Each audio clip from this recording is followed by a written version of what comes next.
Hi hello ಎಲ್ರಿಗೂ ನಮಸ್ಕಾರ. ನೀವು ನೋಡ್ತಾ ಇದ್ದೀರಾ ಸೌತ್ ಟಾಕೀಸ್. ನಾನು ಪ್ರಿಯಾ. ವೀಕ್ಷಕರೇ, ಪಾರ್ಟ್ನರ್ ಸಿನಿಮಾದ ಅಮೋರ ಸಾಂಗ್ ರಿಲೀಸ್ ಆಗಿದೆ. ಸೊ ಸಾಂಗ್ ಅಂತೂ ತುಂಬ ಅದ್ಭುತವಾಗಿ ಮೂಡಿ ಬಂದಿದೆ. ಸದ್ಯಕ್ಕೆ ಈ ಒಂದು ಸಿನಿಮಾದ ಮ್ಯೂಸಿಕ್ ಡೈರೆಕ್ಟರ್ ನನ್ನ ಫೇವ್ರೇಟ್ ನಕುಲ್ ಅಭ್ಯಂಕರ್ ಅವರು ನೋಡ್ತಾ ಇದ್ದಾರೆ. ಬನ್ನಿ ಮಾತನಾಡ್ತಾ ಹೋಗೋಣ. ಸರ್ ನಮಸ್ತೆ, ಹೇಗಿದ್ದೀರಾ? ನಾನು ಚೆನ್ನಾಗಿದ್ದೀನಿ. ಫಸ್ಟ್ ಆಫ್ ಆಲ್ ನನಗೆ ನಿಮ್ಮನ್ನು ಮಾತಾಡ್ಸೋದಕ್ಕೆ ತುಂಬ ಖುಷಿ ಆಗುತ್ತೆ. ಯಾಕೆಂದರೆ ಅವರ ಪೀರಿಯಡ್ ಆಫ್ ಟೈಮ್ ನಿಮ್ಮ ಒಂದು ಜರ್ನಿನ ನಾವು ನೋಡ್ಕೊಂಡು ಬರೋದಾದರೆ ಹಿಂದೂಸ್ತಾನಿ ಆಗಿರ್ಬೋದು, ಕ್ಲಾಸಿಕಲ್ ಆಗಿರ್ಬೋದು, ಎಲ್ಲ ಜಾನ್ರ ಸಾಂಗ್ಸನ್ನು ನೀವು ಕೊಡ್ತಾ ಹೋಗಿದ್ದೀರಾ. ಹಾಗೆಯೇ ಮತ್ತೊಂದು ಇಂಪಾರ್ಟೆಂಟ್ ಆಸ್ಪೆಕ್ಟ್ ಏನಂದರೆ ಆಡಿಯನ್ಸ್ಗೆ, ಅಂದರೆ ಅವರ ಟೇಸ್ಟ್ಗೆ ತಕ್ಕ ಹಾಗೆ ನೀವು ಒಂದು ಆ ಫ್ಲೇವರ್ನ ಕೊಡ್ತೀರಾ. ಹೇಗೆ ಸಾಧ್ಯ ಏನು ಅಂತ ಏನು ಕಮಾಲ್ ಮಾಡ್ತೀರಾ? ಇಲ್ಲ, I think it's all about being true to the story. Love Mocktail 2 ಆಗಿರ್ಬೋದು, ಲವ್ ಮಾಕ್ಟೇಲ್ 3 ಆಗಿರ್ಬೋದು, ಪಾರ್ಟ್ನರ್ ಆಗಿರ್ಬೋದು, ಅಥವಾ ನಾನು ವರ್ಕ್ ಮಾಡೋ ಎಷ್ಟೊಂದು 15-16 ಮೂವೀಸ್ ಇರ್ಬೋದು, ಎಲ್ಲದರಲ್ಲೂ the king is the story. ನನಗೆ ಯಾರು ಹೀರೋ, ಯಾರು ಹೀರೋಯಿನು, ಡೈರೆಕ್ಟರ್ ಯಾರು, ನನಗೆ ಯಾವುದೂ ಮ್ಯಾಟರ್ ಆಗಲ್ಲ. The first thing is story. Because ಏನಂದರೆ music, the role of music, ನಾವು ಟೆಕ್ನಿಷಿಯನ್ ಅಂತೀವಿ, but actually it's a very wrong thing to use. Music ಡೈರೆಕ್ಟರ್ನ ಒಂದು ಮೂವಿ ಇಂಡಸ್ಟ್ರಿಯಲ್ಲಿ ಟೆಕ್ನಿಷಿಯನ್ ಅಂತ ಕರೆಯೋದು ತುಂಬ ತಪ್ಪು. ಬಿಕಾಸ್ ಟೆಕ್ನಿಷಿಯನ್ ಅಂದರೆ ಏನು? Who does technical job. We don't do technical job. ನಾವು ಆ ಕಥೆನ ಇಟ್ಕೊಂಡು ಆ ಇಮೋಷನ್ಸ್ನ ಇನ್ನೂ ಜಾಸ್ತಿ ಮಾಡ್ತೀವಿ. We play the emotions. ಒಂದು ಕಥೆನ ಸ್ಕ್ರೀನಲ್ಲಿ ಇಮೋಟ್ ಮಾಡೋದು ಯಾರು? ಆ್ಯಕ್ಟರ್ಸ್. ಹೌದು. ಆ ಕಥೆನ ಮ್ಯೂಸಿಕಲ್ಲಿ ಇಮೋಟ್ ಮಾಡೋದು ಯಾರು? ನಾವು. ಹೌದು. So we are invisible actors in the film. We are not technicians.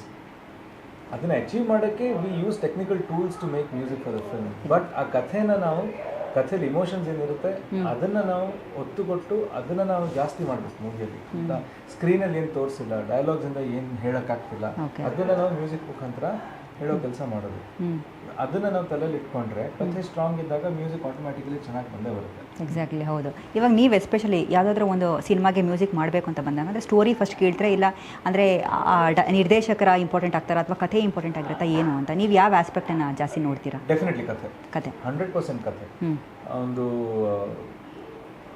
ಚಿಕ್ಕ ಮಗುಗೆ ನಾವು ಕಥೆ ಹೇಳುವಾಗ ನಾವು ಫಸ್ಟ್ ಒಂದು ಕಾಂಟೆಕ್ಸ್ಟ್ ಬಿಲ್ಡ್ ಮಾಡ್ತೀವಿ. ಹೌದು. ಕಥೆ ಯಾರ ಬಗ್ಗೆ ಏನು ಅಂತ. ಆ ಇಂಟ್ರೆಸ್ಟ್ ಹುಟ್ಟಾದ್ಮೇಲೆ ಕಥೆ ಚೆನ್ನಾಗಿದ್ದರೆ ಮಗು ಕೇಳ್ತಾ ಹೋಗುತ್ತೆ ಆ ಕಥೆನ. ಒಂದು ಮಿಡ್ ಪಾಯಿಂಟ್ ಇರುತ್ತೆ, ಕ್ಲೈಮ್ಯಾಕ್ಸ್ ಇರುತ್ತೆ. ಅದೇ ಥರ ಒಂದು 5 ನಿಮಿಷದಲ್ಲಿ ನಾವು ಏನು ಕಥೆ ಹೇಳ್ತೀವಿ ಮಗುಗೆ, ಅದು ಎಕ್ಸೈಟ್ಮೆಂಟ್ ಕೊಟ್ಟರೆ ಇಟ್ಸ್ ಅ ನೈಸ್ ಸ್ಟೋರಿ ಅಂತ. ಅದೇ ಥರ ನಾವು ಅಷ್ಟೇ, ನಾವು ಕಥೆ ಕೇಳ್ತೀವಿ, ಚಿಕ್ಕ ಮಗು ಥರನೇ ಕೇಳ್ತೀವಿ. ನಮ್ಗೆ ಎಕ್ಸೈಟ್ಮೆಂಟ್ ಕೊಡ್ತಾ ಇದೆ, ಅದಕ್ಕೊಂದು ಗ್ರಾಫ್ ಇದೆಯಾ, ಅದು ಕೇಳಿದ ತಕ್ಷಣ ನಮ್ಗೆ ಮಜಾ ಕೊಡ್ತಿದ್ಯಾ ಕಥೆ, ಇನ್ನೂ ಕೇಳ್ಬೇಕು ಅನಿಸ್ತಾ ಇದೆ, then it's a good story. ಎಷ್ಟೊಂದು ಸ್ಟೋರಿಗಳಿರುತ್ತೆ, ಅದು ತುಂಬ ಕ್ವಶನ್ ಮಾರ್ಕ್ಸ್ ಇರುತ್ತೆ. ಅಂದರೆ ಏನಾಗುತ್ತೆ, ಸಿನಿಮ್ಯಾಟಿಕ್ ಲಿಬರ್ಟಿ ಅಂತ ಅವ್ರ ಕಥೆಯಲ್ಲಿ ಹೆಂಗೆಂಗೋ ಬರೀತಾರೆ.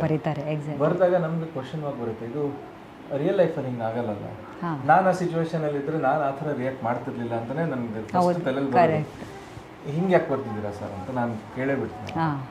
ಹಾಗೆ ಆವಾಗ ಏನಾಗುತ್ತೆ, ನಾನು the whole point of making music for such a film fails.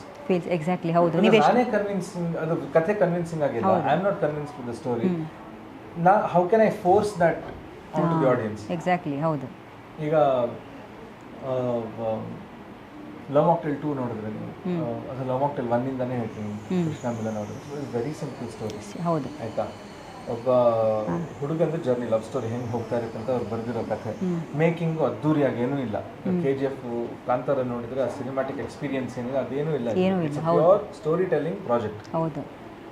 ಕಥೆ ತುಂಬ ಸ್ಟ್ರಾಂಗ್ ಆಗಿದ್ದರಿಂದ ಜನರು ಹತ್ತರು ಪಿಕ್ಚರ್ ಜೊತೆ ನೋಡುವಾಗ, ನಕ್ಕಿದ್ರು, ಹತ್ತರು, ಹಾಡುಗಳು ಬಂದಾಗ ಎಂಜಾಯ್ ಮಾಡಿದ್ರು. ಅದಕ್ಕೆ ಇವತ್ತಿಗೂ ಜನ್ಮಗಳೇ ಕಾಯಿ, ಲವ್ ಯು ಚಿನ್ನ. ಹೌದು. ಅದೇ ಥರ ಲವ್ ಮಾಕ್ಟೇಲ್ 2 ಅಲ್ಲಿ ಕ್ವಶನ್ ಮಾರ್ಕ್ ಬಂತು, ಸೀಕ್ವೆಲ್ ಮಾಡುವಾಗ ಹೇಗೆ ಕನ್ನಡದಲ್ಲಿ ಒಂದು ಸೀಕ್ವೆಲ್ ಹಿಟ್ ಆಗಿಲ್ಲ ಅಂತ ಜ್ಯೋತಿಷ ಮಾತಾಡೋಕೆ ಶುರು ಮಾಡ್ತಾರೆ ಆಮೇಲೆ ಜನರು. ಹೌದು. ಏನೋ ಒಂದು ಪಿಕ್ಚರ್ ಆದಮೇಲೆ ಲವ್ ಮಾಕ್ಟೇಲ್ 1 ಇಷ್ಟು ಸಕ್ಸಸ್ ಕಂಡಿದೆಯಲ್ಲ, ಇದನ್ನ ಹೆಂಗೆ ಮೀರಿಸೋದು ಅಂತ. ಹೌದು. ನಾವು ಅದನ್ನು ತಲೆನೇ ಕೆಡಿಸ್ಕೊಂಡಿಲ್ಲ, ಕೃಷ್ಣ ಮಿಲನ್ ಅವ್ರು ತಲೆನೇ ಕೆಡಿಸ್ಕೊಂಡಿಲ್ಲ. Because they had a story to tell. So who cares about ಈ ಪಿಕ್ಚರ್ ಯಾವುದು ಸೀಕ್ವೆಲ್ ವರ್ಕ್ ಆಗಿಲ್ಲ, ಅದು ವರ್ಕ್ ಆಗಲ್ಲ, Kannada industry is not lucky for sequels ಅಂತೆಲ್ಲ ಹೇಳಿದ್ರೆ who cares about it? Exactly. ಆ ಪಿಕ್ಚರ್ ಮ್ಯೂಸಿಕ್ ಮಾಡೋಕ್ಕೆ ನನ್ನ ಕೈ ಬಂತು. ಅಫ್ಕೋರ್ಸ್ ಜವಾಬ್ದಾರಿ ಇತ್ತು, ಬಿಕಾಸ್ ಫಸ್ಟ್ ರಘು ದೀಕ್ಷಿತ್ ತುಂಬ ಹಿಟ್ ಆಗಿತ್ತು. ಬಟ್ ನಾನು ಆ ಪ್ರೆಷರ್ ತೊಗೊಂಡಿಲ್ಲ ಆ ಟೈಮಲ್ಲಿ. ಕಥೆ ಕೇಳಿದೆ, ನನಗೆ ಇಷ್ಟ ಆಯಿತು ಕಥೆ. ಕ್ಲೈಮ್ಯಾಕ್ಸಲ್ಲಿ ಅವ್ರು ಹೆಂಗೆ ಮದುವೆ ಇನ್ನೇನು ಮಾಡೋಕ್ಕೆ ಹೋಗ್ತಿದ್ದಾರೆ ಅಂತ ಹೇಳಿದ ತಕ್ಷಣ he just comes back because he is so drawn to his wife's memories. ಅಷ್ಟು ಆಗಿಬಿಟ್ಟು finally he adopts a baby girl, which is such a beautiful thing. ಅದಕ್ಕೆ ನನ್ನ ಕಥೆ ಕೇಳೋವಾಗಲೇ ನಂಗೆ ಅಳು ಬರ್ತಾಯಿತ್ತು. ನಾನು ಆ ಟೈಮಲ್ಲಿ planning for baby personal life and of course we are all sensitive to these things so ಒಂಥರ ತುಂಬ ರೋಮಾಂಚಕವಾಗಿತ್ತು ಕೇಳೋಕ್ಕೆ. ಲವ್ ಮಾಕ್ಟೇಲ್ 3 ಇನ್ನೇನು ಲವ್ ಮಾಕ್ಟೇಲ್ 1 ಹಿಟ್ ಆಯಿತು, 2 ಹಿಟ್ ಆಯಿತು, 3 ಏನು ತೋರಿಸ್ತಾರಂತ ನೋಡಿದ್ರೆ ಅಗೇನ್ ನಾವೇನು ಪ್ರೆಷರ್ ತಗೊಂಡಿಲ್ಲ ಹೆಂಗೆ ಹಿಟ್ ಮಾಡೋದು ಅಂತ. We just wanted to write a convincing story ಅಷ್ಟೇ. ಕೃಷ್ಣ ಮಿಲನ್ ಅವರು ಒಂದೂವರೆ ವರ್ಷ ಕೂತ್ಕೊಂಡು 4-5 ಸನ್ನಿವೇಶಗಳು ಬರ್ತಿದ್ದಾರೆ ಲವ್ ಮಾಕ್ಟೇಲ್ 3ಗೆ. ಅದರಲ್ಲಿ this was the best one ಲಾಸ್ಟಿಗೆ ಬರ್ದಿರೋದು. ಕನ್ವಿನ್ಸಿಂಗ್ ಆಗಿತ್ತು ಕೇಳೋಕ್ಕೆ. ಮುಂಚೆ ಬರ್ದಿದ್ದಕ್ಕೆ ಎಲ್ಲದಕ್ಕೂ ಕ್ವಶನ್ ಮಾರ್ಕ್ಸ್. ಹೆಂಗಿರುತ್ತೆ ನೋಡಿ, ಈಗ ಬೇರೆ ಈಗ ಜನರಲಿ ಡೈರೆಕ್ಟರ್ಸ್ ನಮ್ಮ ಹತ್ರ ಬರುವಾಗ ಸರ್ ಒಂದು ಮೂವಿ ಇದೆ, ಸ್ಕ್ರಿಪ್ಟ್ ಇದೆ ಹಂಗೆ ಹೇಳ್ತಾರೆ, ಇಲ್ಲ ನಾವು ಶೂಟ್ ಮಾಡಿದ್ದೀವಿ ಮ್ಯೂಸಿಕ್ ಮಾಡ್ಕೊಡ್ಬೇಕು ಅಂತ ಬರ್ತಾರೆ. But the way they work was so beautiful. ಅವ್ರು ಫಸ್ಟ್ ಪೆನ್ನಲ್ಲಿ ಬರೆದು ಕತೆ ಬರೆದ ತಕ್ಷಣ ಕಾಲ್ ಮಾಡಿದ್ದೆ ನನಗೆ, ನಿಮ್ಗೇನು ಅನ್ಸುತ್ತೆ ನಕುಲ್ ಅಂತ. ಸೊ ನಾನು ರಮ್ಯಾ ನನ್ನ ವೈಫ್ ಒಂಥರ ಕ್ರಿಟಿಕ್ಸ್ ಅವ್ರಿಗೆ, ಫಸ್ಟ್ ಕ್ರಿಟಿಕ್ಸ್ ಥರ, one of the first critics ಥರ. ನಾವು ಕ್ರಾಸ್ ಕ್ವಶನ್ ಮಾಡ್ತೀವಿ, ಓ ಅದು ಹಂಗೆ ಯಾಕೆ ಹಿಂಗೆ ಯಾಕೆ ಲಾಜಿಕಲಿ ಇದೆಯಾ ಇಲ್ವಾ ಅಂತ. ಆ ಥರ ಯೋಚನೆಗಳು ಒಂದು ಹೆಲ್ದಿ ಡಿಸ್ಕಷನ್ ನಡೆಯುವಾಗ okay let's go back to the drawing board ಅಂತ ಹೇಳಿ 4-5 ಕಥೆ ಬಂದು this was the best story which they came up with. ಎಲ್ಲರೂ ಕನೆಕ್ಟ್ ಆಯ್ತು ನೋಡಿ. ಧುರಂಧರ್ ಜೊತೆ ರಿಲೀಸ್ ಆಗಿದ್ದ ಮೂವಿ ಕನೆಕ್ಟ್ ಆಯ್ತು ಸೀರಿಯಸ್ಲಿ. ಹೌದು, ಐ ಥಿಂಕ್ 2026 ಅಲ್ಲಿ that was the first movie hit. ಹೌದು. ಸೂಫ್ರಮ್ I think November December release ಆಗಿತ್ತು. ಹೌದು. ಇದು ಮಾರ್ಚಲ್ಲಿ ರಿಲೀಸ್ ಆಗಿದೆ. It was the first hit of the year. 3 ತಿಂಗಳಾಯ್ತು ಒಂದು ಹಿಟ್ ಪಿಕ್ಚರ್ ಕೊಡೋಕೆ. ನೀವು ಹೇಳ್ದಂಗೆ ಸಿಂಪಲ್ ಸ್ಟೋರಿನೇ ಎಮೋಷನಲಿ ಕನೆಕ್ಟ್ ಆದ್ರೆ ಆಡಿಯನ್ಸ್ ಖಂಡಿತವಾಗ್ಲೂ ಬಂದೇ ಬರ್ತಾರೆ, ನೋಡ್ತಾರೆ. ಮ್ಯೂಸಿಕ್ ಅಷ್ಟೇ. ಫಸ್ಟಿಗೆ he wanted a very simple song between father and daughter, ಮುದ್ದು ಮಗಳೇ ಮಾಡಿದ್ರು, ಒಳ್ಳೆ ಕ್ಯೂಟ್ ಹಾಡು. ಆಮೇಲೆ ಜರ್ನಿ ಒಬ್ಬಂಟಿ ಅದೇನ ಲೈಫಲ್ಲಿ ಎಲ್ಲ ಕಳ್ಕೊಂಡಿದ್ದೀನಿ ಏನ್ ಮಾಡ್ಲಿ, but we didn't want to make ಒಂಥರ ಅಳೋ ಥರ ಹಾಡು ಬೇಡ ಅಂತ ಜರ್ನಿ ಹೆಂಗ್ ತೋರಿಸಿದ್ರು. So we came up with ಒಬ್ಬಂಟಿ ಅದೇನ. ಲವ್ ಸಾಂಗ್ ಬೇಕಿತ್ತು ಒಂದು dream sequence. So we came up with ಬೆಳದಿಂಗಳೇ. ವಿಲನ್ ಅವ್ರನ್ನ ಡಿಸ್ಕ್ರೈಬ್ ಮಾಡೋದು there is no other better word than ಬೆಳದಿಂಗಳೇ. ನಿಧಿಮಾ ಕ್ಯಾರೆಕ್ಟರ್ ಬೇಸಿಕಲಿ. ಸೊ ಹಾಗೆ ಒಂದು ಕಲೆಕ್ಟಿವ್ ಎಫರ್ಟ್ ಇತ್ತು ಅದರಲ್ಲಿ. That is how you tell a story to the audience, that is how you make it interesting for the public. And ಇವತ್ತಿಗೆ ಆ ಥರ time ಇಲ್ಲ ಜನರ ಹತ್ರ ಕೂತ್ಕೊಂಡು ಪಿಕ್ಚರ್ ನೋಡೋಕ್ಕೆ, because time is money and people truly mean it. ಇವತ್ತಿನ ಕಾಲಕ್ಕೆ 2 ತಾಸು ನಾನು ಯಾಕೆ ಹಾಕ್ಲಿ ಅಂತ, ಬಿಕಾಸ್ ಥಿಯೇಟ್ರಿಗೆ ಬರೋಕ್ಕೆ 2 ತಾಸು ಬೇಕು ಜನರಿಗೆ. ಹೌದು, ಬೆಂಗಳೂರಲ್ಲಿ ಈ ಟ್ರಾಫಿಕ್ನಲ್ಲಿ. ಬೇರೆ ಸಿಟಿಗಳಲ್ಲಿ ಅದೇ ಪರವಾಗಿಲ್ಲ. ಬಟ್ ಇವತ್ತು ನನ್ನ ಮನೆಯಿಂದ ವೆಗಾ ಸಿಟಿಗೆ ನಾನು ಹೋಗ್ಬೇಕಂದ್ರೆ ನಾನು ಹೋಗೋದು 1 ತಾಸು ಬರೋದು 1 ತಾಸು ಲೆಕ್ಕ ಇಟ್ಕೊಂಡು ಟೋಟಲ್ 5 ತಾಸು ಹೋಗುತ್ತೆ ನನಗೆ ಒಂದು ಮೂವಿ ನೋಡೋಕೆ. Is it worth? ಎಲ್ಲವೂ ಕ್ಯಾಲ್ಕುಲೇಟ್ ಮಾಡ್ತಾರೆ, ಎಲ್ಲನೂ ಮಾಡಬೇಕು. Correct. So we being movie makers we can't fail the audience. Exactly ಆ ಥರ.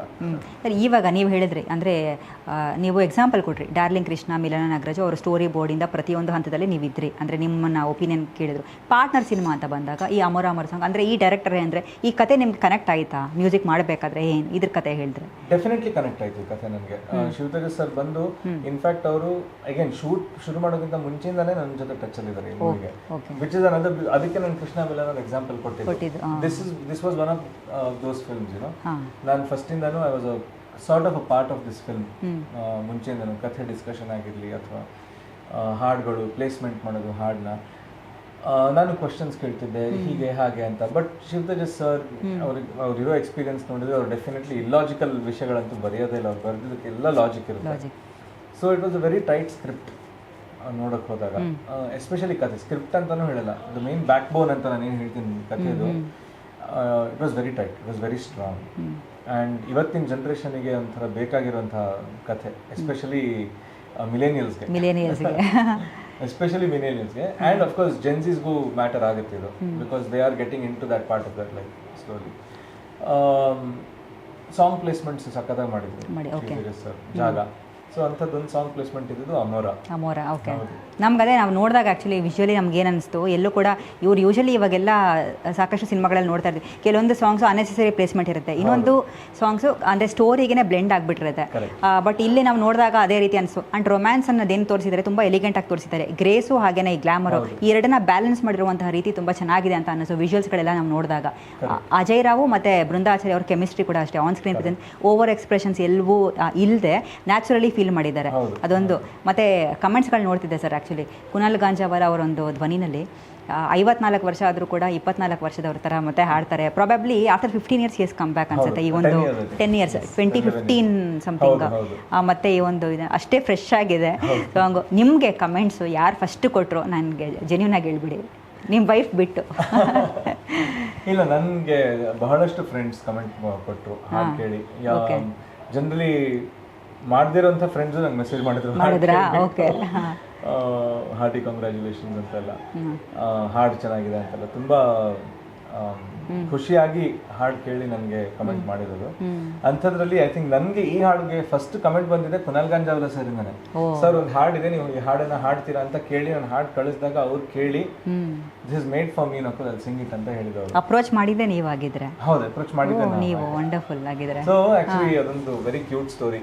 ವಿಜಯ್ ಪ್ರಕಾಶ್ ಸರ್ ಅವ್ರದ್ದು 50th year ಬರ್ಡೇ ಸೆಲೆಬ್ರೇಷನ್ ಇತ್ತು. ಹಾಗೆ ಅದ್ರ ಜೊತೆ 25 years ವೆಡ್ಡಿಂಗ್ ಆನಿವರ್ಸರಿ ಸೆಲೆಬ್ರೇಷನ್ ಮಾಡಿ ಕ್ಲೋಸ್ ಸರ್ಕಲ್ ನ ಇನ್ವೈಟ್ ಮಾಡಿದ್ರು. ಸೊ ಕುನಾಲ್ ಸರ್ ಅದಕ್ಕೆ ಬಂದಿದ್ರು, ನಾನು ಅದಕ್ಕೆ ಹೋಗಿದ್ದೆ. ಸೊ ಹೋದಾಗ ಅಲ್ಲಿ ಭೇಟಿಯಾಗಿದ್ದು ಫಸ್ಟ್ ಕುನಾಲ್ ಸರ್. ಭೇಟಿ ಆಗಿದ್ದು ನಾವು ಒಂಥರ one of the best friends ತರ ಆಗ್ಬಿಟ್ವಿ. ಅದು ಒಂದು ಈವ್ನಿಂಗ್ ಅಲ್ಲಿ connection was A R Rahman sir. ಯಾಕಂದ್ರೆ ಅವರು ಇನಿಷಿಯಲ್ ಡೇಸ್ ಅಲ್ಲಿ ರೆಹಮಾನ್ ಸರ್ ಜೊತೆ ತುಂಬಾ ಕೆಲಸ ಮಾಡಿದ್ದಾರೆ. 2000 ಅಲ್ಲಿ ಸಾಥಿಯಾ ಎಲ್ಲ ಬಂದ ಓ ಹಮ್ದಮ್ ಸುನಿ ಹಾಡಿದ್ದು Kunal sir. So Rehman sir ತುಂಬಾ ಯೂಸ್ ಮಾಡಿ. ಸೊ ನಮ್ಗೇನು ಅವ್ರ ಜೊತೆ ಕೆಲಸ ಮಾಡಿದ ಕಥೆಗಳಿದೆಯಲ್ಲ, ಆ ಕಥೆಗಳನ್ನೇ ಡಿಸ್ಕಸ್ ಮಾಡ್ಕೊಂಡು ನಾವು ಕನೆಕ್ಟ್ ಆಗ್ಬಿಟ್ಟು ಪಂಚತನ್ ಸ್ಟುಡಿಯೋ ಆ ಟೈಮಲ್ಲಿ ಹಿಂಗ್ ನಡೀತಾ ಇತ್ತು. ಬೆಳಿಗ್ಗೆ 4 ಗಂಟೆ ಕರಿತಿದ್ರು ಹಾಡೋದು. ಸರ್ ಏನು ಚೇಂಜ್ ಆಗಿಲ್ಲ, ನಾವಿನ್ನು ಅದೇ ಮಾಡ್ತಿದ್ವಿ ಅಂತ. ಸೊ ಆ ಒಂದು magic place of Panchathan is Rehman studio. ಆ ಮ್ಯಾಜಿಕ್ ಪ್ಲೇಸ್ ಬಗ್ಗೆ ಮಾತಾಡ್ತಾ I think we were blessed to become friends ಅಲ್ಲಿಂದ. ಸೊ ಹಾಡು ಕೇಳಿದ್ರೆ ಅವ್ರಿಗೆ ತುಂಬ ಖುಷಿ ಆಯಿತು. ಖುಷಿಯಾಗಿ ಮಾಡೋಣ ಅನುಕೂಲ ಅಲ್ಲಿ ಡೂ ದಿಸ್ ಫಾರ್ ಯು ಅಂತ ಹೇಳಿ ಪಾಪ ಅವರೇ ಕರೆದು ಇನ್ವೈಟ್ ಮಾಡಿ ಬಾಂಬೆಗೆ ಹೋಗಿ ರೆಕಾರ್ಡ್ ಮಾಡಿ, ರೆಕಾರ್ಡಿಂಗ್ ಆದ ತಕ್ಷಣ ಕೆಲವು ಲೈನ್ಸ್ ನಿಮಗೆ ಏನೋ ಪ್ರಾಬ್ಲಮ್ ಅನ್ಸಿದ್ರೆ ಲಾಸ್ಟ್ ಸ್ಟೇಜ್ ಅಲ್ಲಿ ಹೇಳು, ನಾನು ಸ್ಟುಡಿಯೋಗೆ ಹೋಗ್ಬಿಟ್ಟು ಹಾಡು ಕಳಿಸ್ತೀನಿ ಅಂತ ಹೇಳಿ ಹಂಗೆ ಒಂದು 4-5 ಲೈನ್ ಅಲ್ಲಿ ನಮ್ಗೆ ಕೆಲವು ರೀಟೇಕ್ಸ್ ಬೇಕಿತ್ತು. ಸರಿಗೆ ಫೋನ್ ಮಾಡ್ಬಿಟ್ಟು ಸರ್ 3-4 ಲೈನ್ ಆಯ್ತು ನೀವು ರೆಕಾರ್ಡ್ ಕರ್ತಾಕ ಮರಾಠಿಯಲ್ಲಿ ಮಾಡಿಬಿಟ್ಟು ಕಳಿಸಿದ್ರು ಅಲ್ಲಿಂದ. ಅಲ್ಲಿಂದ studio definitely will do it. You tell me you want me to sing whole song, I will sing whole song. ಅಲ್ಲ, ಸಚ್ ಅ ಲೆಜೆಂಡರಿ ಇದು. ಬಟ್ ನೋಡಿ ಅದು ಗೊತ್ತಾಗುತ್ತೆ. He's a legend because of his voice, exactly. 50%, but he's 50 more % legend because of his attitude. Wonderful. He's such a wonderful person, and what a person to work with. Exactly. And ನೀವು ಕೂಡ ಅಷ್ಟೇ, you are also very bless sir, because Rahman sir ಅವರ ಗರಡಿ. ಮತ್ತು I just want to ask you this question ಏನಂದರೆ, ಯಾರಿಗೂ ಗೊತ್ತಿಲ್ಲದೆ ಇರುವಂಥ ಒಂದು ಯೂನಿಕ್ ಕ್ವಾಲಿಟಿ ರೆಹಮಾನ್ ಸರ್ ಬಗ್ಗೆ ನಮ್ಗೆ ಹೇಳಿ. ಹಾಗೆಯೇ ಅವ್ರ ವರ್ಕಿಂಗ್ ಸ್ಟೈಲ್ ಯಾವ ರೀತಿ ಇರುತ್ತೆ ಅನ್ನುವಂಥದ್ದು ಸಾಕಷ್ಟು ಜನಕ್ಕೆ ಕ್ಯೂರಿಯಾಸಿಟಿ ಖಂಡಿತವಾಗ್ಲೂ ಇರುತ್ತೆ. ನೀವು ವರ್ಕ್ ಮಾಡಿದ್ರೆ ಅದಕ್ಕೆ ಕೇಳ್ತಿದ್ದೀನಿ. ಐ ಥಿಂಕ್ ಜನರು ಕೆಲವರು ಅಬ್ಸರ್ವ್ ಮಾಡಿರ್ತಾರೆ ಈ ಕ್ವಾಲಿಟಿನ, ಬಟ್ ನಾನು ಈ ಕ್ವಾಲಿಟಿನ ತುಂಬ ನನ್ನ ವರ್ಕಿಂಗ್ ಸ್ಟೈಲಲ್ಲಿ ಅಳವಡಿಸ್ಕೊಂಡಿದ್ದೀನಿ. ಐ ಥಿಂಕ್ ಅವ್ರು ಹೇಗೆ ಮ್ಯೂಸಿಕ್ ಮಾಡ್ತಾರೆ, ಯಾವ ಥರ ಕಾರ್ಡ್ಸ್ ಹಾಕ್ತಾರೆ, ಯಾವ ಥರ ಮ್ಯೂಸಿಕ್ ಮಾಡ್ತಾರೆ ಅಂತ ಈ ಎಜುಕೇಷನ್ ಬಿಟ್ಟು what is actually more helping me is how he listens to his intuition. Okay. ಆ ಮೊಮೆಂಟಲ್ಲಿ ಬಂದು ಹಾಡು ಕೇಳಿದಾಗ ಅವ್ರಿಗೆ ಏನು ಅನಿಸುತ್ತೆ ಅದೇ ಡಿಸಿಷನ್. ಓಕೆ. ಇವತ್ತು ಡಿಸಿಷನ್ ತಗೋತಾರೆ, ಹಾಡು ಕೇಳ್ತಾರೆ, ಇದು ಸ್ಟ್ರಿಂಗ್ಸ್ ಚೆನ್ನಾಗಿಲ್ಲಲ್ವಾ, ಓಕೆ ಚೇಂಜ್ ಮಾಡೋದು, ಬೇರೆ ಏನಾರು ಹಾಕೋಣ ಅಂತ. ಸರ್ ನಿನ್ನೆ ನೀವೇ ತಾನೇ ಹಾಕಿದ್ದು, ನೆನ್ನೆ ಆಯಿತು, ಇವತ್ತು ನಂಗೆ ಚೆನ್ನಾಗಿ ಅನಿಸ್ತಿದೆ ಚೇಂಜ್, ಆ ಥರ. ಆ್ಯಂಡ್ ಆ ಥರ ಮಾಡಿ ಒಂದು ಐಡಿಯಾ ಸ್ಟ್ರಾಂಗ್ ಆಗಿದ್ದಾಗ 2 ತಿಂಗಳಾದ್ಮೇಲೆ ಬಂದು ಕೇಳಿದ್ರು ಅದು ಚೆನ್ನಾಗಿ ಅನಿಸುತ್ತೆ. Which means that idea is perfect for that space. Okay. So you have to listen to yourself. ಈಗ ಜನರು ಸುಮ್ಮನೆ ತತ್ವ ಮಾತಾಡ್ತಿರ್ತಾರಲ್ಲ, you listen to your inner self, you are who you are, ಇದು ಅಂತೆಲ್ಲ. I saw that live in action for 9 years in that studio. Oh my God. Wonderful. So how to discover yourself? ನಾವೆಲ್ಲ books ಎಲ್ಲ ಓದ್ತೀವಿ. Exactly. ಹೌದು. But actually ಕೆಲಸದಲ್ಲಿ how do you bring it in, like how do implement it, that is very. ನಾನು ಅಲ್ಲಿ ನೋಡಿ I think ಸಾಕಷ್ಟು ಲೆಸನ್ಸ್ನ, ಆ ಒಂದು ಲೆಸನ್ ಇಂದ ನಾನು ಸಾಕಷ್ಟು ಡಿರೈವ್ ಮಾಡಿಕೊಂಡು ನಾನು ಅಪ್ಲೈ ಮಾಡಕ್ಕೆ ಟ್ರೈ ಮಾಡ್ತಾ ಇದ್ದೀನಿ ಲೈಫಲ್ಲಿ. So you also listen to your intuition ಆಗಿದ್ರೆ 100%. ವಂಡರ್ಫುಲ್. ಅಂದ್ರೆ ನೀವು ಕೂಡ ಚೇಂಜ್ ಮಾಡಿದ್ದು ಉಂಟು?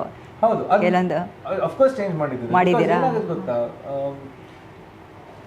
you become really good at your work when you're a good decision maker. Correct. And good decision making ಕೆಲವ್ರು ಹುಟ್ಟಿದಾಗಲೇ ಆ ಥರ ಇರ್ತಾರೆ, ಬಟ್ ಕೆಲವ್ರಿಗೆ ಕಲಿಬೇಕಾಗುತ್ತೆ. So you never know what kind of a personality you are. So ನಾವೇನ್ ಮಾಡ್ತೀವಿ ಅಂದ್ರೆ we keep exercising that all the time. ಅಡುಗೆ ಅಂದ ತಕ್ಷಣ ಫಸ್ಟ್ ಟೈಮ್ ಸಾಂಬಾರ್ ಮಾಡಿದ್ದು ಸಖತ್ತಾಗುತ್ತೆ ಹಂಗಂತ ಸೆಕೆಂಡ್ ಟೈಮ್ ರಿಪೀಟ್ ಮಾಡೋಕ್ಕಾಗಲ್ಲ. ನೆವರ್ ನೋ, ಫಸ್ಟ್ ಫ್ಲೂಕು ಇರ್ಬೋದು, ಕಸಿನೋ ಹೋಗಿ ಆಡ್ದಂಗೆ. ಕರೆಕ್ಟ್. ಸೊ ಇದು ಒಂಥರ ಪ್ರಾಕ್ಟೀಸ್ ಇದ್ದಂಗೆ. The more you exercise it, the more stronger your intuition gets, the more reliable it becomes. Yes, correct. ನೀವು ಅಂದರೆ which time you mostly prefer ಅಂದರೆ music ಮಾಡಬೇಕಂದ್ರೆ ತುಂಬ ಅಂದರೆ ನೈಟ್ ಟೈಮ್ಸಾ ಅಥವಾ ಮಾರ್ನಿಂಗ್ ಅಥವಾ ಅರ್ಲಿ ಮಾರ್ನಿಂಗ್ ಪರ್ಸನ ಹೆಂಗೆ? ಕೆಲವೊಬ್ಬರಿಗೆ ತುಂಬ ಸೈಲೆನ್ಸಿಗೆ ಇರಬೇಕು, ಅದಕ್ಕೋಸ್ಕರ ಕೇಳ್ತಿದ್ದೀನಿ. ಐ ಥಿಂಕ್ ಒಂದ್ಸಲ ನಾನು ಸ್ಟುಡಿಯೋಲಿ ಕೂತ್ಕೊಂಡ್ರೆ ದಿನಾನ ರಾತ್ರಿನ ಗೊತ್ತಾಗಲ್ಲ. ಓ ಓಕೆ, ಮುಳುಗೋಗಿರ್ತೀರಾ ಆಲ್ಮೋಸ್ಟ್? ಹೌದು, ಮುಳುಗೋಗಿರ್ತೀನಿ. ಸೊ ಆದರೆ what time I would prefer is a time where there is no other work. Okay, ಬೇರೆ ಥರ ಡಿಸ್ಟರ್ಬೆನ್ಸ್ ಇರಬಾರ್ದು. ಕೆಲವೊಂದ್ಸಲ ಚಾಯ್ಸೇ ಇರಲ್ಲ. ಈಗ ನೋಡಿ, ಇವತ್ತು ನಾನು ನಿಮ್ಮ ಜೊತೆ ಬಂದು ಕೂತ್ಕೊಂಡು ಸಂಜೆ ತನಕ ಇಂಟರ್ವ್ಯೂಸ್ ಇದರಲ್ಲಿ ಓಡಾಡೋದು, ಇನ್ನೊಬ್ರು ಡೈರೆಕ್ಟರ್ ಬರ್ತಾರೆ, ಸ್ಟುಡಿಯೋ ಹೋಗ್ಬಿಟ್ಟು ಅವ್ರ ಜೊತೆ ಸಾಂಗ್ ಕಂಪೋಸ್ ಮಾಡೋದಿರುತ್ತೆ. ಅದೆಲ್ಲ ಆದ್ಮೇಲೆ ನಾನೊಂದಷ್ಟು ಮಾಡೋ ಕೆಲಸ ಇರುತ್ತಲ್ಲ. ಈಗ ಪಾರ್ಟ್ನರ್ ಮುಗಿದ ಬ್ಯಾಕ್ ಗ್ರೌಂಡ್ ಸ್ಕೋರ್ ಕೊನೆ ಹಂತದಲ್ಲಿದೆ, ನಾನು ಕೂತ್ಕೊಂಡು ಕಾಂಪೋಸ್ ಮಾಡಬೇಕು, ಅದನ್ನ ಪ್ರೊಡ್ಯೂಸ್ ಮಾಡಬೇಕು. ಅದು ಯಾವಾಗ ಮಾಡಲಿ? So I am force to work in the nights. Okay, because ರಾತ್ರಿ ಏನು ಕೆಲಸ ಇರಲ್ಲ, ಎಲ್ಲಿಗೂ ಹೋಗೋ ಪರಿಸ್ಥಿತಿ ಇರಲ್ಲ. ಸೊ ನಾನು ಆರಾಮಾಗಿ ಸ್ಟುಡಿಯೋಲಿ ಕೂತ್ಕೊಂಡು ಅಟ್ಲೀಸ್ಟ್ 4 ತಾಸು ಸಿಕ್ಕಿದ್ರು ಪರವಾಗಿಲ್ಲ, ಕೂತ್ಕೊಂಡು ಮಾಡ್ಬೋದು ಅಂತ ಪೀಸ್ಫುಲ್ ಆಗಿರುತ್ತೆ. ಅದೇ ಟೈಮ್ ಡೇ ಟೈಮಲ್ಲಿ ಸಿಕ್ಕಿದ್ರು I am very happy. Okay, ಕೆಲವೊಂದ್ಸತಿ ಅನ್ಕೊಂಡಂಗೆ ಆಗೋದಿಲ್ಲ, ಏನು ಮಾಡೋಕ್ಕಾಗಲ್ಲ, ಕೆಲಸ ಮಾಡಬೇಕಾಗುತ್ತೆ. But I would prefer sleeping at 11, waking up at 5, 6. That's a good habit actually. It's a good habit. It's a dream. Which has to become true in your life. ಅದನ್ನೇ ಹೇಳಕೊಟ್ಟಿದ್ದೆ. Music director ಸಿಂಗರ್ನ ಪಕ್ಕದಲ್ಲಿ ಇಟ್ಕೊಂಡು ಒಂದು ಹಾಡು ಹಾಡಿಸೇ ಇದ್ರೆ ಖಂಡಿತವಾಗ್ಲೂ ಈ ಒಂದು episode complete ಆಗೋದಿಲ್ಲ. I just want you to sing a beautiful song ನನಗೋಸ್ಕರ, ನಮ್ಮ ಆಡಿಯನ್ಸ್ಗೋಸ್ಕರ, please. I'll sing 2 songs. Okay, sir. One definitely I have to sing Amora because it's my current favorite. Okay. ನೀವೆಲ್ಲರೂ ಹಾಡಬೇಕು ನನ್ನ ಜೊತೆ. We will try sir. ಬಿಗಿಯ ಬಂದು ಅಬ್ಬಾಚೋ ಕೊಡಲೆ ನಿಂಗೆ ಎಬ್ಬೆಸೋ ಸೌಂದರ್ಯನ ಬೆರಗಾಗೋ ಅಂದ ನೀನು ಪ್ರೆಸಿಯೋಸೋ ನೀನಿರು ನನ್ನ ಫ್ರೈಡೆ ನನಗದು ಹ್ಯಾಪಿ ಫ್ಲೈಡೆ ನಾನು ಸಲಿಸರೆ high on the happening ಏನೇನೋ ಲೆಕ್ಕ ಇಲ್ಲದೆ ಹಾಕಲಿ ನಾನೀಗ ಹೇಳಬೇಕು I love you everyone. Amora, Amora, let me be your honey bunny baby. Amora, Amora, ನೀನು ನನ್ನ ಸಿಕ್ಕಲಕ್ಕೆ ಹನಿವಿ. Amora, Amora, ಬಂದ ನೀನು ಕನಸಲ್ಲಿ ಚಿಟ್ಟೆ. Amora, Amora, ನನ್ನ ಮನಸ್ಸಿಗೆ ಸ್ಮಾನ ಕೊಟ್ಟೆ. Wow, super sir. ಸಾಕಷ್ಟು ಲೈವಲ್ಲಿ ಕೇಳಿದ್ದಕ್ಕೆ ಹೆಂಗೆ ಅನಿಸುತ್ತೆ. ನಾವು ಆ್ಯಕ್ಚುಲಿ ಆನ್ ಸ್ಕ್ರೀನ್ ನೋಡಿದಾಗೆ ತುಂಬ, ಬಟ್ ಇಷ್ಟು ಲೈವ್ನಲ್ಲಿ ವಂಡರ್ಫುಲ್ ವಾಯ್ಸ್, ಸೂಪರ್. ನೀವು ಹಾಡಿದ್ರೂ ಸಖತ್ತಾಗಿರ್ತಾ ಇತ್ತು ಡೆಫಿನೆಟ್ಲಿ. ಅದು ಪ್ರತಿ ಸಲ ಆಗುತ್ತೆ. ಆಲ್ಮೋಸ್ಟ್ ಎಲ್ಲ ಹಾಡುಗಳನ್ನ ಟ್ರ್ಯಾಕ್ ಸಿಂಗಿಂಗ್ ಥರ ನಾನೇ ಹಾಡು ಕಲಿಸ್ತೀನಿ. ಶೂಟಿಂಗ್ ಅದರಲ್ಲೇ ಮಾಡ್ದೆಲ್ಲ ಕೇಳಿ ಕೇಳಿ ಕೇಳಿ ಹೊಸ ವಾಯ್ಸ್ ಬಂದಾಗ ಅವ್ರ ಥರ ಅದೇ ಚೆನ್ನಾಗಿತ್ತಲ್ಲ ಅಂತ ಅನ್ಸಕ್ಕೆ ಶುರು ಆಗುತ್ತೆ. ಈಗ ಒನ್ ಮೋರ್ ಸಾಂಗ್.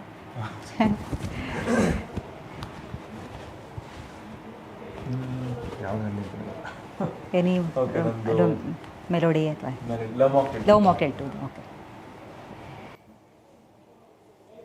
ನಿನದೇನೆ ನಿನದೇನೆ ಜನ್ಮ ನಿನ್ನೊಲವೇ ಹೃದಯಂಗಮ ನಿನದೇನೆ ನಿನದೇನೆ ಪ್ರೇಮ ನಿನ್ನೊಲವೇ ಹೃದಯಂಗಮ ನೀನಿರದೆ ಹೋಲವೇ ನಿನ ನೆನಪೇ ಕಾಡುತ್ತಿದೆ ಇನ್ನು ನೀನಿರುವೆ ಎಲ್ಲೆಲ್ಲೂ ಈ ಮಿಡಿತಾ ಇದೆ ಬಡಿತಾ ನನ್ನುಸಿರೇ ನೀನು ನಿನ್ನಿಂದಲೇ ಸದಾ ಬದುಕುವೆನು ನಾ ದಿನ ನಿನ್ನಿಂದಲೇ ಸದಾ ಬೆಳಗುವುದು ಈ ಮನ ನೀ ಜೀವನ ನೀ ಜೀವನ. Wonderful sir, V are all actually very blessed. ನಿಮ್ಮಂಥ ಅದ್ಭುತವಾದಂಥ ಮ್ಯೂಸಿಕ್ ಕಂಪೋಸರ್ ನಮ್ಮ ಇಂಡಸ್ಟ್ರಿಗೆ ಸಿಗೋದು ನಮ್ಮ ಅದೃಷ್ಟ ಅಂತಲೇ ಹೇಳ್ಬೋದು. ಒಳ್ಳೊಳ್ಳೆ ಆಪರ್ಚುನಿಟೀಸ್ಗಳು ನಿಮ್ಗೆ ಸಿಗ್ತಾ ಹೋಗಬೇಕು. ನಿಮ್ಮ ವೈಫ್ ರೆಗ್ಯುಲರಾಗಿ ಯಾವ ಹಾಡು ಹಾಡ್ತೀರಾ ನೀವು? ಆ್ಯಕ್ಚುಲಿ ದಿನದ ಜನ್ಮದೇ very very touching story actually. Okay. So ಮಗು ಹುಟ್ಟೋ ದಿನ ಆಸ್ಪತ್ರೆಯಲ್ಲಿ ಸಿ ಸೆಕ್ಷನ್ ನಡೀತಾ ಇತ್ತು. ಓಕೆ. ಸೊ ನನ್ನನ್ನು ಬಿಟ್ಟರು ಒಳಗೆ ಆಪರೇಷನ್ ಥಿಯೇಟ್ರಲ್ಲಿ. ನಾನು ಹೋದೆ. ಹೋಗಿದ್ದು ಹೆಂಗಂದ್ರೆ ಫಸ್ಟ್ ಆಬ್ವಿಯಸ್ಲಿ ವೈಫ್ನ ಕರ್ಕೊಂಡು ಹೋದ್ರು, ಅನೆಸ್ಥಿಷಿಯಾ ಎಲ್ಲ ಕೊಡ್ಬೇಕಲ್ಲ. ಸೊ ಒಳಗಡೆ ಒಂದು 30-40 ನಿಮಿಷ ಇದ್ರು. ಸೊ ನನ್ನನ್ನು ಡಾಕ್ಟರ್ ಬಂದ್ಮೇಲೆ ಬಿಡ್ತಾರೆ ಅಂತ ಹೇಳಿದ್ರು. ಸೊ ನಾನು ಹೊರಗಡೆ ಹಿಂಗೆ ಕಾಯ್ತಾ ಇದ್ದೀನಿ. ಒಂದು ಥರ ಎಕ್ಸೈಟ್ಮೆಂಟ್, ಟೆನ್ಷನ್ ಎಲ್ಲ ಇರುತ್ತಲ್ಲ. ಡಾಕ್ಟರ್ ಒಳಗೆ ಹೋದ್ರು. ಹೋದ ತಕ್ಷಣ ಐ ಥಿಂಕ್ ಹೆಂಗಂದ್ರೆ ಆಪರೇಷನ್ ಥಿಯೇಟರ್ 2-3 ಡೋರ್ ಇರ್ತದೆ. ನೀವು ಅವ್ರು ಹೋಗಿ ಕ್ಲೀನ್ ಮಾಡಿರ್ಬೋದು. She wore her operation attire. Okay. Operation theatre ಒಳಗೆ ಹೋದ್ರು. So probably Ramya saw the doctor but she didn't see me. ಅವಳ ತಲೆಯಲ್ಲಿ ಡಾಕ್ಟರ್ ಬಂದ ತಕ್ಷಣ ನಕುಲ್ ಬರ್ತಾನೆ ಅಂತ. And she badly wanted me. Okay. ಅವಳಿಗೆ ಫುಲ್ ಗಾಬರಿ ಆಯ್ತು. ಆಪರೇಷನ್ ಶುರು, ನಕುಲ್ ಬರೋದಂತ ಆಪರೇಷನ್ ಶುರು ಮಾಡಬಾರ್ದು ಅಂತ. Okay. But doctors they don't wait. ಹೌದು. ಅಷ್ಟೊತ್ತಿಗೆ ಒಬ್ರು ಬಂದು ನಿಮ್ಮನ್ನ ಕರೀತಿದ್ದಾರೆ ಡಾಕ್ಟರ್ ಬನ್ನಿ ಅಂತ. ಹೋಗಿ ನಾನು ಒಳಗೆ ಹೋದೆ. ಬೇಗ ಬೇಗ ಬಟ್ಟೆ ಚೇಂಜ್ ಮಾಡಿಬಿಟ್ಟು ಅದು ಆಪರೇಷನ್ ಥಿಯೇಟರ್ ಏನಾಗಬೇಕು, ತಲೆಗೆ ಕ್ಯಾಪ್ ಗ್ಲೌಸ್ ಎಲ್ಲ ಹಾಕೊಂಡು ಹೋಗೋಷ್ಟೊತ್ತಿಗೆ ನಾನು ಹಿಂಗೆ ಡೋರ್ ಓಪನ್ ಮಾಡಿದ್ದೀನಿ. That started the operation. ಹೊಟ್ಟೆದು ಒಂದು ಲೇಯರ್ ಕಟ್ ಮಾಡಿದ್ರು already. Blood oozing out and all that. So ಅವಳಿಗೆ ಯಾವ ತರ ಗಾಬರಿ ಇದ್ದಿರ್ಬೋದು ಮನ್ಸಲ್ಲಿ, ನಂಗೆ ಅದನ್ನ ಹೇಳಕ್ಕೂ ಆಗಲ್ಲ. But as soon as she saw me she was so happy. ಅಲ್ಲಿ ಪರ್ದೆ ಇಟ್ಟಿರ್ತಾರೆ ಮಧ್ಯದಲ್ಲಿ. ಸೊ ನಾನು ಹಿಂದೆ ಹೋದೆ, ಪರ್ದೆ ಹಿಂದೆ ಅವಳ ಹತ್ರ. ಹೋದ ತಕ್ಷಣ ಅವಳು ಅಳ್ತಾ ಇದ್ದಾಳೆ, ನಗ್ತಾ ಇದ್ದಾಳೆ. But mainly tension, finally you have come ಅಂತ ಹೇಳಿ can you sing for me ಅಂತ ಇತ್ತು. ಅಂಡ್ ನಾನ್ ಫುಲ್ ನನಗೆ ಗೊತ್ತಾಗ್ತಿಲ್ಲ ಅಲ್ಲಿ ಏನಲ್ಲ ಆಪರೇಷನ್ ನಡೀತದೆ, ಮಗು ಹುಟ್ಟೋ time. Can you sing a song ಅಂತ ಹಾ ಅಂತ ಒಂದೊಂದು ಚಿಲ್ಸ್ ತರ ಬಂತು ಮನೇಲಿ. ನಿನ್ನದನ್ನೇ ಜನ್ಮ ಹಾಡು ಅಂತ. And I was like okay fine ಅಂತ. ನಾನು ಅಳ್ತಾ ಇದ್ದೀನಿ ಹಾಡುವಾಗ. ಅಂಡ್ ಫುಲ್ ಶೇಕಿ ವಾಯ್ಸ್ ಅಲ್ಲಿ ನಾನು ಹಾಡ್ತಾ ಇದ್ದೀನಿ ಅಲ್ಲಿ. ಅಂಡ್ ಆ ಹಾಡು ನಿನ್ನಿಂದಲೇ ಸದಾ ಅಂತ ಹಾಡುವಾಗ ಆಪರೇಷನ್ ಮುಗಿಸ್ಬಿಟ್ಟು ಮಗುನ ತೋರಿಸ್ಬಿಟ್ಟು ಯಾವ ಬೇಬಿ ಬಾಯ್ ಕಂಗ್ರಾಚುಲೇಷನ್ಸ್ ಅಂತ ನಾನು ಹಾಡ್ತಾನೆ ಇದ್ದೀನಿ. ಅವ್ರು ತೋರಿಸ್ತಾ ಇದ್ದಾರೆ. ನಂಗೆ ನಿಲ್ಸಕ್ ಆಗ್ತಿಲ್ಲ, ಬಟ್ ನಿಲ್ಸ್ಬೇಕು ಅನ್ಸ್ತಾ ಇದೆ. Such mixed emotions. Wonderful. The song means a lot to me. It was the first ever big hit from my side. ಈ ಸಾಂಗ್ ದೊಡ್ಡ ಜರ್ನಿ ಇತ್ತು. ಕೃಷ್ಣ ಮಿಲನ್ ಅವ್ರ ಮದುವೆ ಆಗಿ ಅದೇ ದಿನ ಫೆಬ್ 14th ರಿಲೀಸ್ ಆಗಿ ತುಂಬಾ ಬ್ಯಾಕ್ಲಾಶ್ ಬಂತು ಹಾಡಿಗೆ ಯೂಟ್ಯೂಬ್ ಅಲ್ಲಿ. ಯಾಕಂದ್ರೆ ರಘು ದೀಕ್ಷಿತ್ ಎಕ್ಸ್ಪೆಕ್ಟ್ ನಾನು ಬಂದಿದ್ದೆ. ಸೊ ಹಾಡು ಚೆನ್ನಾಗಿದೆಯೋ ಇಲ್ವೋ ಆಲ್ ಬ್ಯಾಸ್ಟ್. ಒಂದಷ್ಟು ಕಾಂಟ್ರವರ್ಸೀಸ್ ಕೂಡ ಆಯ್ತು, ಸಾಕಷ್ಟು ಸಿಕ್ಕಾಪಟ್ಟೆ ಆಯ್ತು. ಬಟ್ ಮೂವಿ ಬಂದ ಮೇಲೆ it was a U turn, complete U turn. ಹಾಡು ಹಿಟ್ ಆಯ್ತು, ಸಂಚಾರಿ ಆಗಿ ಹಿಟ್ ಆಯ್ತು, ಆಲ್ಮೋಸ್ಟ್ ಇಡೀ ಆಲ್ಬಮ್ ಹಿಟ್ ಆಯ್ತು. ಹಿಟ್ ಆಗಿ ಈ ಥರ this song is so attach to me. So the first song my son heard was Ninadane Janma. Wonderful. So it was very apt in life. Yes sir, ಅದೇ ನಾನು ಹೇಳ್ದಂಗೆ V are all very blessed actually. ಈ ರೀತಿಯಾದಂಥ ಒಂದು ಟ್ಯಾಲೆಂಟ್ಸ್ಗಳು ನಮ್ಮ ಇಂಡಸ್ಟ್ರಿನಲ್ಲಿ ಸಾಕಷ್ಟು ಒಳ್ಳೊಳ್ಳೆ ಪ್ರಾಜೆಕ್ಟ್ಸ್ಗಳು ಕೊಡ್ತೀರಿ ಸರ್. ಒಳ್ಳೊಳ್ಳೆ ಹಾಡುಗಳನ್ನ ಹಾಡಿ ಇನ್ನು ಮುಂದಕ್ಕೆ. ಸೊ ಅಮೋರಾ ಸಾಂಗ್ ಹಿಟ್ ಆಗಿದೆ, ಮತ್ತಷ್ಟು ಒಳ್ಳೊಳ್ಳೆ ಸಾಂಗ್ಸ್ಗಳು ಬರ್ತಾ ಇರಲಿ. Thank you so much. Yes, ನೋಡಿದ್ರಲ್ಲ ವೀಕ್ಷಕರೇ, ಇದಾಗಿತ್ತು ನಕುಲ್ ಅಭ್ಯಂಕರ್ ಅವರ ಮಾತುಗಳು. ಪಾರ್ಟ್ನರ್ ಸಿನಿಮಾ ಇನ್ನೇನು ಕೆಲವೇ ದಿವಸಗಳಲ್ಲಿ ರಿಲೀಸ್ ಆಗುತ್ತೆ. ನಾವೆಲ್ಲರೂ ಕೂಡ ಈ ಸಿನಿಮಾವನ್ನ ಥಿಯೇಟರ್ಗೆ ಹೋಗಿ ನೋಡೋಣ, ಕನ್ನಡ ಸಿನಿಮಾಗಳನ್ನ ಬೆಂಬಲಿಸೋಣ. ನಾನು ಹೇಳ್ತಾ ಇದ್ದೀನಿ, ದಿಸ್ ಮೂವಿ ಇಸ್ ಅಮೇಝಿಂಗ್, ಸಖತ್ತಾಗಿದೆ.